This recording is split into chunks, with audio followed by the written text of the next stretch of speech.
নমস্কার বন্ধুরা, মুখরোচকে সকলকে জানাই স্বাগত। আজ আবার একটা নতুন ভিডিও নিয়ে আমি চলে এসেছি। আজ আমি আপনাদের একটা নতুন ধরনের রেসিপি বানিয়ে দেখাবো। চলুন দেখে নেওয়া যাক কিভাবে বানাচ্ছে। আমি এখানে ময়দা নিয়েছি 1 বাটি, দিয়ে দিচ্ছি নুন প্রয়োজন মতো, দিয়ে দিচ্ছি গোলমরিচ গুঁড়ো, সামান্য একটু সাদা তেল। এবার জল দিয়ে এটা একটা ব্যাটার তৈরি করে নেব। খুব কম সময়ে ডিম আর ময়দার এই রেসিপিটা একবার হলেও বানিয়ে দেখবেন। ময়দাটা গোলা হয়ে গেছে, আপনারা দেখুন কতটা পাতলা হয়েছে। আমি এখানে 2টো ডিম নিয়েছি, দিয়ে দিচ্ছি পেঁয়াজ কুচি, দিয়ে দিচ্ছি ক্যাপসিকাম কুচি, দিয়ে দিচ্ছি কাঁচা লঙ্কা কুচি, দিয়ে দিচ্ছি টমেটো কুচি। এবার আমি দিয়ে দিচ্ছি নুন, চাট মশলা,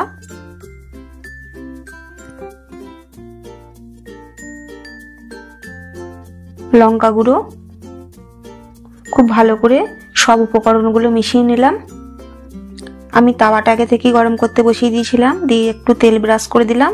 এবার আমি যে ব্যাটারটা তৈরি করেছিলাম এইভাবে দিয়ে দেব, আর চামচের সাহায্যে এইভাবে একটা গোল শেপ দিয়ে নেব।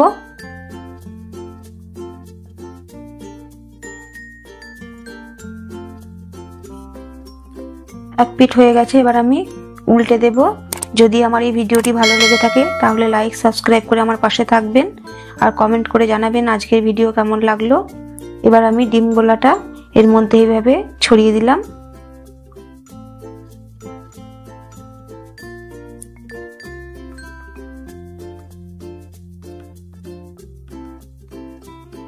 একটু হয়ে আসলে তারপর আমি উল্টে দেব।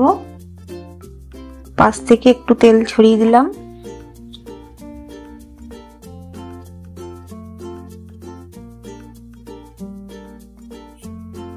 এক পিঠ হয়ে গেছে, এবার আমি খুব সাবধানে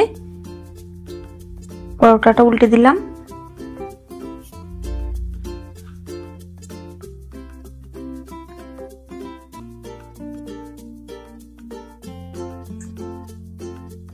আমি উল্টে পাল্টে ভালো করে ভেজে নেব। এবার আমি এটা একটা রোল শেপ দিয়ে নেব। আমাদের পরোটাগুলো রেডি। আজকের ভিডিও এই পর্যন্তই। আবার একটা নতুন ভিডিও নিয়ে চলে আসবো। ততক্ষণ পর্যন্ত সকলে ভালো থাকবেন, সুস্থ থাকবেন। সকলকে জানাই ধন্যবাদ।